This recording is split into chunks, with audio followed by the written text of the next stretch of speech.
Tere tulemast Võrkturunduse lehele. Minu nimi on Kristjan Kiis. Täna teeme videot õues, vähe teistmoodi ja räägime sellest, kuidas kaasata inimest oma kujutlusvõimega. Kui sa räägid inimesega, siis mis on sinu arust olulisem, kas teada kogu infot, teada kõiki vastuseid või teha lihtsalt ühte asja? Köita inimest kujutlusvõimega. Nüüd see on see, mida siis enamus professionaalsed võrkturundajad teevad, et nad köidavad inimesi kujutlusvõimega. Ja nad esitavad küsimusi, annavad informatsiooni, pidades siis läbirääkimisi. Ja nad teevad seda selleks, et avada mõistus ja panna siis inimesed taas unistama. Tuua tagasi inimeste lootus. Info ja faktid on olulised, aga seal ei ole seda kirge, seda elu seal taga. See, et inimene näeks ja hakkaks mõtlema, et eks seal on rohkem, natukene midagi minule ka. Kas sa mäletad, kui sa elasid ja tundsid, nagu kõik oleks võimalik? Kas sa oled kunagi mõelnud, et sa oled väärt natukene enamat? Mõtle sellele, millal sa olid viimati põnevil. Millal oli midagi sellist, et sa ärkasid hommikul enne äratuskella, et teha midagi. Millal sa läksid niimoodi elama?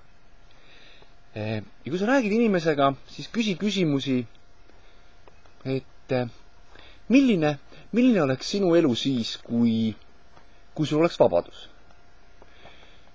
Kui sul oleks tõesti palju vaba aega?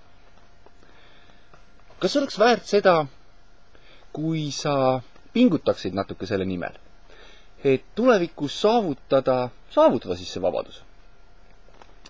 Olla rohkem oma perega, anda neile parim haridus, käia puhkamas seal, kus siis teile meeldib. Kas see oleks lahe? Paljudel juhtudel võid sa teha seda iseenda kogemuste põhjal. Ehk rääkida ja kaasata neid küsimustega, rääkides enda kogemustest ja enda tegemistest. Ütle, et las ma räägin, mis juhtus minuga. Ja räägi enda lugu, kaasates inimene siis enda looga.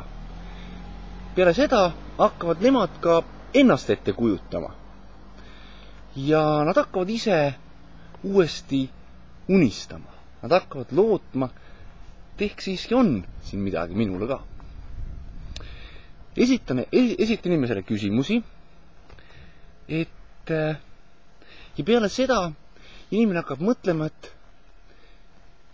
ehk siin on tõesti midagi minule. Võib-olla ma ei pea elama kogu aeg sellist elu, nagu ma siiamaani olen elanud. Võib-olla ma saan leida väljapääsu, ilma et ma kaotaksin kõik.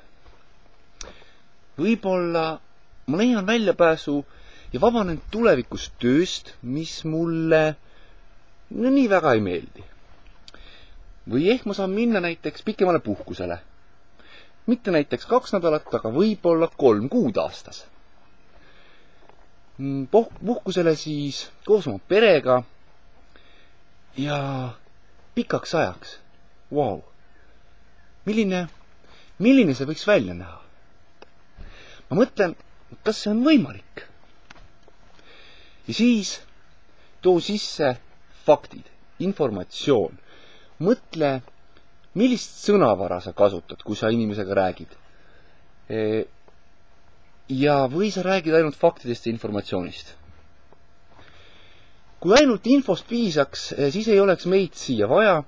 Piisaks tegelikult ühest suurest reklaamikampaaniast meedias ja kõik liituksid siis selle organisatsiooniga. Aga meie töö ja mõte on see, et kaasata inimene. Rääkida ja näidata, mis on siis meie valdkonnas, meie äris ja kas siin on äkki midagi talle. Tuua sisse see inimlik aspekt. Minu soov sulle on, et ka sina sooviksid saada professionaalseks võrkturundajaks, sest et meil on parem tulevik. Nüüd lähme ja räägime sellest tervele maailmale. Aitäh!